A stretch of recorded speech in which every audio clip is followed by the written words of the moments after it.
So for that light, we have to be in the light. So similarly for the Master's love, the love in the darkness is always there. For this brilliant love, pouring down upon us, energy, illumination, we have to be in it. Therefore, the need to become an abhyasi. Everybody is talking of why we need a master. This is the first requirement. Without this, there is no divine grace because you don't attract it. There may be heavy rain, but I am protected from it here. I don't get wet. So, abhyasi requires love. That love can come only when you are an abhyasi.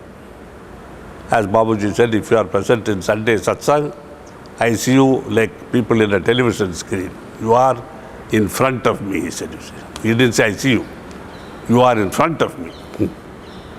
If you are not, I may forget. See, I don't see you. Out of sight, out of mind. Not to be taken very seriously, but not to be taken flippantly also. It is very true for those to whom it applies. It doesn't exist for those to whom it does not apply. They are there always in His divine presence. So it is the need of the Master that the disciple be there in His presence. Therefore, Babuji said, every disciple who wants to have quick progress must go and live with his Master at least 1 week in a year. Even if their houses are only separated by one wall. It doesn't mean, of course, you go and stay in the cottage and share his bedroom and use his bathroom. It only means the atmosphere around him in the ashram. Because many people come here and complain, I don't get to see the old man. That means they are not feeling the atmosphere in the ashram. If they did, wherever they are within the confines of this ashram, they would be at peace. They would feel the atmosphere, they would progress, and such a question would not arise in their mind. Why I don't see? You understand? So this is vital to quiet the mind, to relax your body, wherever you are, whenever you are, even when you are walking, in constant remembrance. If you are walking, you won't feel you are walking, and you will be benefiting from the atmosphere, from the remembrance, rather than from your walk. The walk is only for the body, Healthy legs, healthy hands. What about the heart? Of course, doctors will tell you it is very good for your cardiovascular system. Wonderful. But is it the cardiovascular system which is going to take me there? And any cardiovascular system, with however healthy it may be, is going to stop. Dub, dub, dub, dub. What then of all the walks we have accumulated? Personally, I have been walking all my life from the age of 16 till 6 years ago. Not small walks. 5-6 miles for me was nothing. And when my uncle was alive, as I said, we used to walk 18-20 miles a day often. Just we wandered and wandered until we felt the pangs of hunger, and we decided to come back home. We became too hungry, and in those days in Calcutta, 8 annas would feed us. So we went into a restaurant, had a couple of rasgullas and a cup of tea, 8 annas. And we were ready for another 12 miles walk. That is the sort of life to which we should aspire. Not go into empty, very expensive restaurants. In Madras, there are very high-class 5-star, 6-star hotels where you can pay 115, 120 rupees for a dosa. You come to my kitchen and eat one of my dosas, you will never go to that dosa again. For one thing, you order and wait half an hour. The dosa, when it comes, is cold. The ghee or whatever they use is congealed.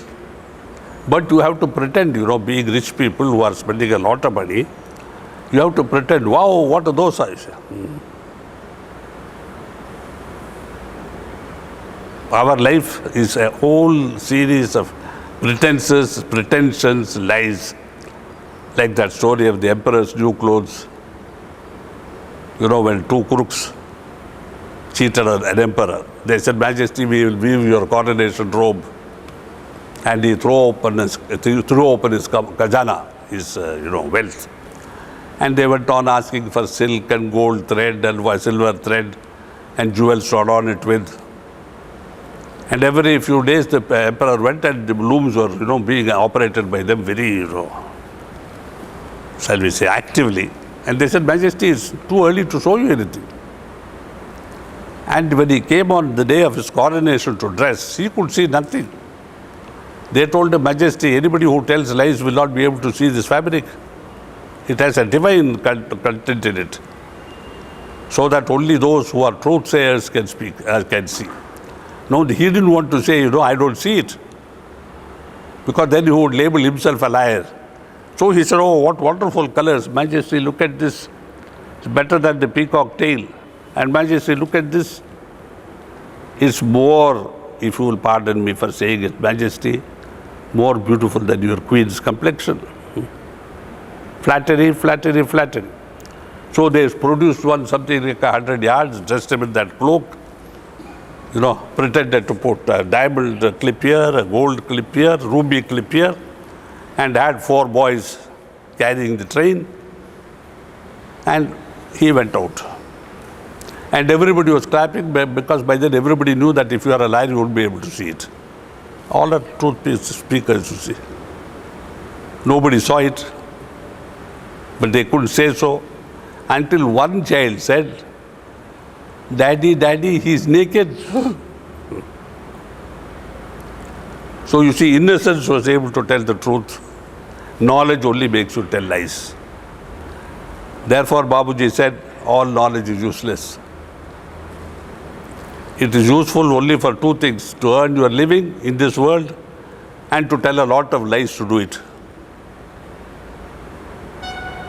Wisdom is different. Knowledge does not mean anything to wisdom. Wisdom is the ability to judge a situation, prognose, and advise. A man looks up at the sky and says, oh, you shouldn't go today, there's going to be a thunderstorm. Yes, but it's clear. Well, I have said my say, no, you do what you like. And he goes, half an hour later, there's a thunder shower, the car is struck by lightning, what have you. So wisdom is something else. It knows nothing, but gives you the best advice. Whereas the knowledgeable people know everything, they cannot advise you. You have 3 job offers, take the one which offers you the most money. 3 months later he comes, I'm miserable. I have to work till 4 o'clock every morning and they treat me like a dog. Yes, but if you want money, you shouldn't think of how you are being treated. If he is sensible, he quits, finds some lesser paid job where he is happy, contented and calm. No heart attacks, no acidity, no. So Babuji used to say, you must always look to the right man for advice.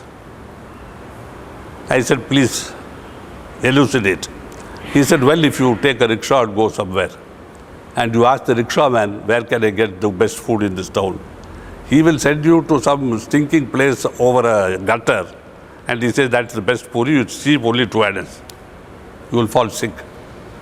If you want to know where to eat, ask a Marwadi, because they know the best places. If you want to buy jewelry, ask a rich man, he knows. If you ask a beggar, he'll say, jewelry, that shop there, they have earrings for 4 annas and nose rings for 8 annas. Copper. This man wants it for his daughter's wedding. So this is another great secret, you see, that just because he is a friend, he need not be able to give you the right advice. No, we don't believe a man who knows how to advise you. because I don't know him, for heaven's sake. He may cheat me, he may misguide me. So we prefer a friend who knows nothing to the wise man who knows everything. Because this man is a friend, that man is not a friend, not yet a friend. Babuji said, beware of friendship. Because friendship is like tying another man to yourself when you're going swimming. Both of you will drown. He was totally against friendship. But we die for friendship. First complaint that people make after 6 months of abhyas, sir, I'm losing my old friends. I had so many friends, they used to call me up every day. I said, what is your loss? No, but I feel, that in no time at all, I have nobody else. I said, you have the master? No, of course, I mean, we all have the master. But what about friends? Why do you ask? Sir, all this in heaven too. That's what Christianity says, all this and heaven too. I said, no, reverse it. Heaven and perhaps all this too. No, but you are telling this after we are into this, quicksand of Sahaj Marg. One man used this word, sir, I am half gone and now you are telling me. I said, no, even 6 stout men with ropes cannot pull you out. But if you just look up and pray, you will find you are not there but here. No, but soon it is going to cover my mouth, I won't be able to say the prayer. But by now you could have said the prayer instead of wasting your time and say, I cannot say the prayer. Isn't it? No wisdom, even at the moment of death. We have this funny system of the Karna mantra, the mantra which the priest whispers into your ear after you are dead. Because it will reach God and somehow He will come to your rescue and put Yama away and take your hand and guide you to heaven. So we name our children after gods and goddesses. Govinda, Parthasarathi, Krishna, Because in his dying breath he will say, Krishna, come here. Krishna will come. Parthasarathi, come here. Krishna will come because he is also Parthasarathi. On such crude beliefs, superstition, our life is founded. It is the same with all religions. James, John, Michael, Mark, name it, you have it. It's the same with the Judaic religion. Amos, Joseph, isn't it? And every third girl is Esther. So which religion, which God, who's going to save us?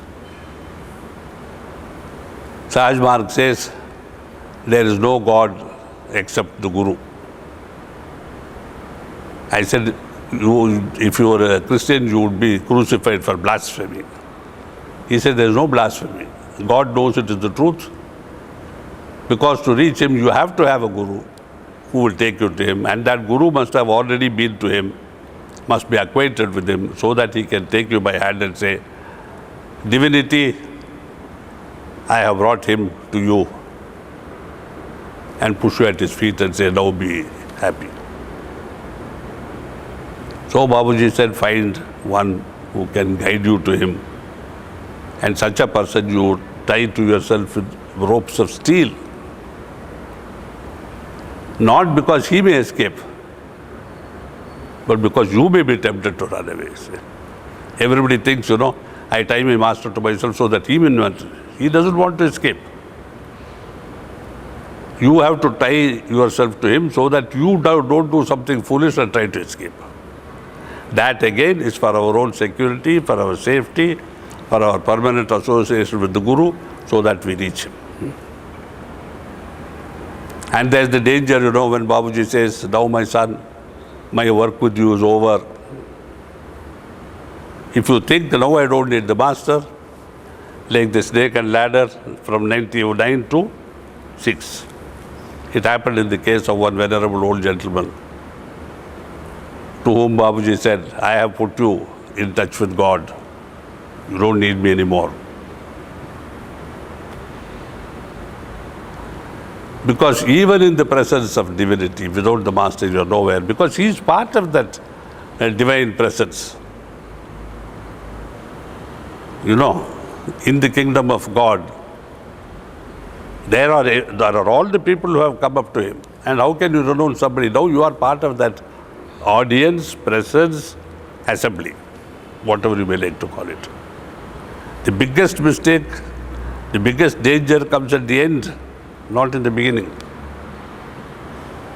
In the beginning, you can leave and come back again. You know, it's like a man starting a business at 24, losing, starting another company, losing, starting a third company and earning $1 billion.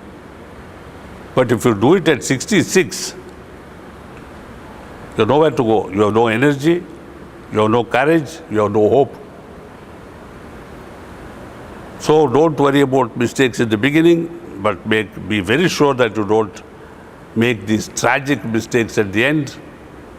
I have reached, he himself has certified, I don't need him anymore. Take off the pictures of Babuji Maharaj, and let us build a nice, with the multi-religion, what do they say, alternate religions, one Hindu temple here, one Islamic thing here, one Judaic one totem tot there, totem pole. Let me now be the Guru. Behold, come unto me so that I shall take you unto heaven. And the Master weeps. He says, I made a mistake in telling this man. It is like a rich man telling his son, my son, you are worth $28 million.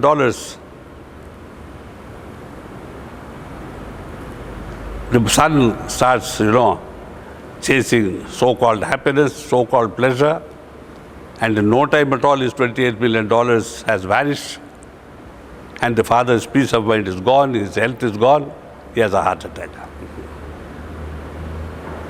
So in spirituality, that knowledge which must never be given is the knowledge about the progress of the abhyasi.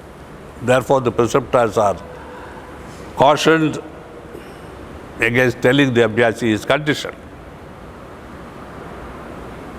It is not relevant. It's like a passenger in a train asking, where are we? It doesn't matter to you so long as the train is moving. It's like a passenger asking in an aeroplane, where are we? So I once told an abhyasi, it doesn't matter where you are, it only matters that you land safely. Why do you say that? I said, suppose you are flying to Delhi and the plane is going to crash. Whether it crashes just before Delhi or just after Madras, how does it affect? The purpose of the journey is to get to the destination. That is the same thing in Sahaj Marg. We are here to reach our goal, the goal of human life, return to our original home. See, so Sahaj Marg begins and ends with the Guru. He is there before we were born, he is there after we have been dead. And our main purpose is to see that this relationship that we build with him in this life lasts for infinity. That is the true achievement. Any questions?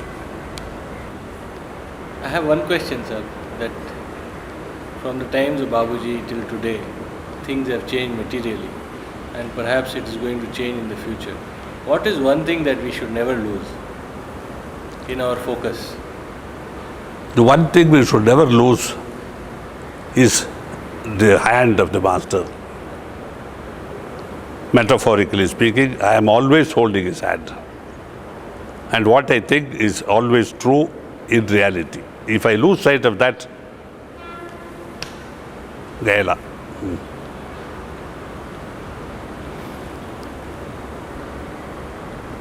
You see, Babuji warned us, abhyasis. He said, the Guru is so loving, kind, generous, compassionate, merciful, that once he takes hold of an abhyasi, it is impossible for him to cut that relationship. So everybody was happy. He said, but I am telling you, you can cut it at any instant of time you wish.